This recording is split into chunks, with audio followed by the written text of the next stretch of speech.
So there are a couple members that have COVID. I believe that next week that we're going to implement the procedure where people can work from their office, can listen from their office or for different committee rooms, and kind of social distance as much as possible, kind of like we did last year.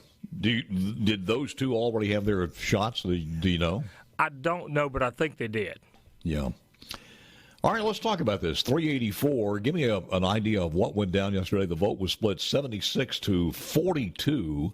The Republicans, of course, controlled that, but 76-42. And a little bit about the bill. Are you satisfied with that one as the author of the bill? You know, I don't know that anyone's ever completely satisfied with redistricting, but yes, I'm satisfied that this effort complies with the law and is the best plan overall. Yes. Tell me, you don't have a picture of it? It is on the website somewhere, I'm sure. Yeah, it is on the website, and it's in the Capitol, but it is on the website. You know, one of the things that everybody always, it's almost sounds like a negative term, gerrymandering, but you almost had to gerrymander here to just get that BFAP, didn't you? Well, you know, and I think if you look at the map, there's really not a lot of gerrymandering in the map, but, you know, it does. There are considerations, and, you know, I could say that I could see where some people might say that it's gerrymandered, but it's if you compare it to districts across the country, I think our districts make a lot of sense geographically. Now, explain Bennie Thompson's. Just give us a visual of Bennie Thompson's, the new, which will be, if it's approved, of course, the new district. All right, it's primarily the western part of the state to start with. If you begin at Tunica County, it does not include DeSoto County, so it doesn't have every county on the river. But if you begin at Tunica County and go south, it goes all the way through to Wilkinson County. It goes east around Highway 55 for the most part of the state. In occasions, it will cross 55. Places it doesn't quite get to 55. I think I'm looking at it now, the old map, the new map. I think this is the new map, but it goes in the central part of the state. How far east does it go? In the central part of the state, you're looking at you go in Hinds and Madison counties, Holmes County. I think Montgomery, Grenada, Yellowbush, Panola. So you know it goes, it drifts pretty far east. Yeah. Really, it will be the largest map as far as territory is concerned, or district. Yes, I was told yesterday in the debate it was around 40% of the state. That was not something that we were looking to do, but wow. But you know I heard an argument that it's a lot larger than the others, but just take our House districts for example. Our Mississippi House districts. I'm in a rural area, and if you compare my district to one in the Metro Jackson area, one in Rankin, or any larger populated area, I mean, I'm 10 times or 20 times the size. So, it's population based, not land based. Well, but again, we had a lot of movement of people out of the Mississippi Delta in that area. Yeah, we did. And if you're going to retain a BVAP, which for people who don't know is Black voting age population, then to be able to do that and make sure that an African American has at least a majority in one of these districts, you had to do this to get to there. So what was the opposition? I think one of the oppositions was they wanted more of the Jackson area or all of Hinds County? I'm assuming that was one of the stated objections, was that they wanted more area in Madison and Hinds County. When you say they, you talk about the Democrats or the African American or the advocates? I guess the advocates that had that position were more of the African American members. The plan presented by the NAACP, that was their proposal, was more of the Hines and Madison County area instead of adding the others. We lost 65,000 people approximately in the 2nd District. Wow. All the others increased, and so there was no choice but to add population to the 2nd. Mm-hmm. One thing that people don't want to talk about, and this is really good news in a way, people don't want to talk about this, and the word gentrification is used. If you look up a meaning, it could mean 1,000 things to 1,000 different people. But over the years, it has been increasingly the truth that those African Americans in impoverished areas of the state, not to say this doesn't apply to Caucasian Americans too, but as far as voting in Democrat versus Republican, more and more who have a stable family unit, whatever that means, get an education, go into the workforce either after high school to get a good job or go to college or start a business. And that's happening more and more. They, like Caucasian Americans, are not staying in those impoverished areas. They are moving into suburbs, Madison County, DeSoto County, and elsewhere. And really, Jim, that's good news. I think that's a great thing. It's something that all of my life, and I'm 63 years old, but for the majority of my life, we've had concerns about people being able to live wherever they wanted to live in, right, whatever neighborhood they wanted to live in. That's been a point of contention. It's been a point of emphasis, and in many cases. And I can tell you, in doing our redistricting and looking at our population, that is happening. People are moving. Yep. Our population was fairly stable. I know there's a lot of emphasis placed on the fact we lost population, but we need to remember, according to the census, which I believe was undercounted to begin with, but according to the census, we only lost 6,000 people out of 2,900,000. So it's a very, minimal change. Yeah. No. And so, but we do know for a fact that people moved around.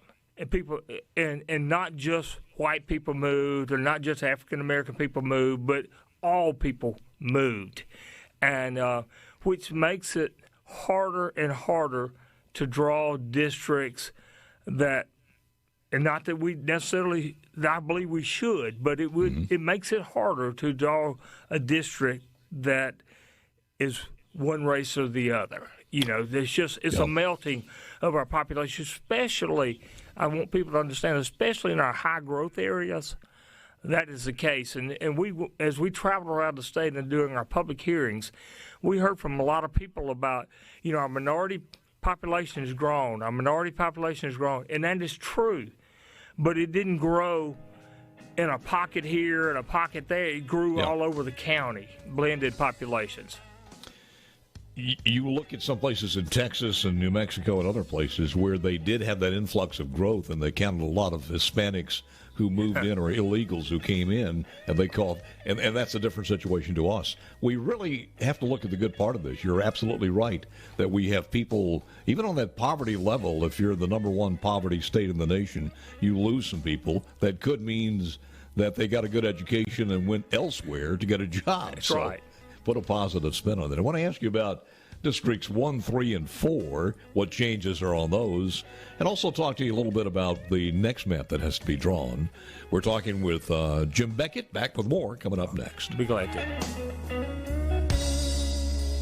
to. Jim Beckett is with us, and we're talking about the apportionment and election, or chairman of apportionment and elections, Jim Beckett, who authored HB 384 that passed through the House yesterday, goes... Well, now we go on to where is the House and Senate seat apportionment? What happens then? What's the schedule on that one, Jim? All right, this is a normal bill that has to go through the process. So our bill will be transmitted to the Senate, and then next week it'll be available for them to take up. And it'll go in their committee process, and then to the floor, and then on to the governor. Now we're talking about the congressional map here. Right, congressional map. And then when the governor signs it, is there a possibility this could be challenged? Since I'm not sure where we are, we're not under the federal mandate anymore. Right. So there's a possibility it could be challenged. The only part of this is two weird things. First of all, just a little bitty chunk of northeastern portion of Hinds County was pulled out. And most of southern Madison County, which was Michael Guest area, of course, was pulled out. Is that where the contention is going to be? Yeah, I would assume that the Madison County part is exactly like the federal courts drew it 10 years ago. And so it did not change any. And the Hinds County part stayed basically like the court drew it. There were some minor adjustments because we can't have any deviation. We have to get it within one vote. And so since that was already split, the changes were made there in Hinds County, but they were small.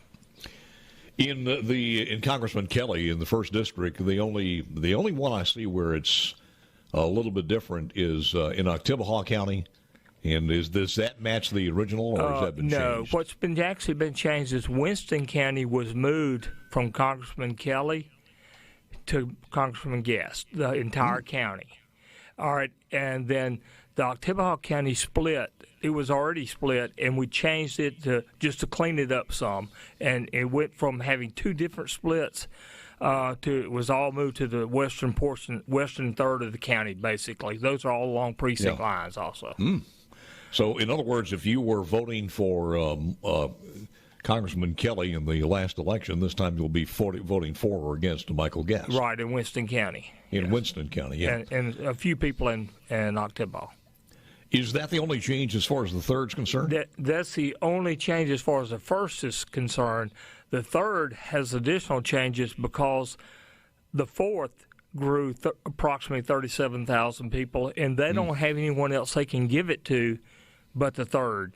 So if you drop down to the lower end of the map, the fourth district, Congressman Palazzo's district, gave up Marion County, the entire county, gave up the portion of Clark County that they did have, which cleaned up that split. Clark County was split between the third and fourth. And then they gave up approximately 10,000 people on the north end of Jones County, once again because the districts have to be exact. You have to split some county population, yeah, because of population. Yeah, if you look at the map, and again, I just sent it out. It's on SuperTalk News, and I just tweeted that out. But if you look at it, looks like a little bleed over south of Jasper County into Jones County, just the northern part. And you said it's about 10,000 people? Around 10,000 people, yes. Yeah. Now, where do we go from here as far as the legislators are concerned? Who represents who? How do you mean about that? I mean, as far as we don't have any other action legislatively on the congressional plan, and so it's up to the Senate and the governor now. I got you. All right. The second and third congressional districts saw significant changes, et cetera, et cetera, et cetera. But anything else we need to know about this one, or any other actions that's going to take place as far as your committee? As far as the joint committee, there will be no other action. I guess if we have some litigation, we might possibly have to have some committee action at that point in time. But that's outside of our hands, so we don't know about that. Makeup of the House and Senate stayed basically the same. I think we were talking with the Lieutenant Governor. I think there were some changes, little change here and there as far as committee assignments, but it's basically the same as last session, isn't it? That's correct. I'm not sure exactly what the Senate did, but I know with our one change of House members, I don't think anything changed. What is your thoughts going forward on some of the legislation? Anything else that you're going to be dropping as far as bills are concerned? I don't know. There's a possibility on some of this Rescue Act money that there's some things that we might want to do in elections, and some things we might want to do in universities and colleges in their appropriation. But we're still looking to see what's actually can be done, what the money can be approved to use it for, and things like that. So that's a possibility. There are always some minor tweaks. I noticed that there have probably been 15 or 20 bills already dropped and assigned concerning elections. But, for the most part, I think we had fair and unbiased elections last time. We didn't seem to have the problems that other parts of the country had. You're right. And, and I know there may be some things that people feel like you could do better, but you know, we always have to be careful when you start opening up these bills and things that have been working for a long time, and you got to be careful that you don't have any unintended consequences when you start making changes. Because what I like or what you like, there may be a problem that somebody else is aware of, or nobody's even aware of yet that might be out there. So you have to go slow on those changes. C-Spire text line at 601-879-4395. Alert Chairman Beckett that the Morningside think tank is monitoring his appearance. Oh, I know. I've heard from him. I don't even know who that is, but you might want to report that to the MBI. I tell you what, I'm afraid they're aware of it already. Bobby from Cleveland, Bennie does such a fantastic job of bringing jobs to the Delta. Can't you point out those new jobs that he brought to the Mississippi Delta? Well. And I mean, Bennie, he can tank the Yazoo pumps, and it can affect more people. But will it really matter to his constituents? And I think not. Angela Hill's coming on in a moment or two, and we're going to be talking about another bill. Give me an honest appraisal of what you think, because she says, and I hear from other people, as this marijuana bill has marinated, more and more people have come and talked about it. And it aggravates the hell out of me, but it is true. She says, and I've heard it from other people, that when they now go to do the hometown meetings and go store to store and start talking to people, some of them thought, well, I thought medical marijuana was a different kind of marijuana. So there's been so much misconceptions out there. Do you think there is the House and Senate of one accord, and this thing's going to pass easily? Well, I believe they were of one accord, and I'm not. We're never going to have 174 people that agree. Yeah. But I do believe that a bill would have passed if we'd had a special session. I don't know what has changed. I don't know if anyone has changed. I really anticipated that we would do it within the first week and a half of the session. Mm-hmm. So I don't know what's changed necessarily since initial discussion. Have you seen the final draft? No, I have not. I have not been involved because of my involvement in redistricting. Someone else has taken that lead, and so when I'm not working on this congressional plan, I'm meeting with 3 or 4 members today. Talking about their individual districts, and so that's been my focus. Is there anything, when you start looking at this and before you put your name on it and sign it, is there anything in there that would be a non-starter that you want to let your colleagues know immediately? I don't think that I have any preconceived notions about anything that would be a non-starter. My preference would be if we could limit smoking to a very select group of individuals, just because we regulate smoke. We're so anti-smoking as a culture anyway. I can't believe we're going to approve something else that would do that. And and I'm willing to listen to the governor's concerns about the volume. But at the end of the day, I don't know that either one of those issues would be a determining factor. I got you. Look, I thank you for coming in. I appreciate it. Let me let you go because you gavel in at 9 o'clock this morning. Right. I know you've got meetings. It is the chair of Apportionments and Election, Jim Beckett. Jim, thank you, sir.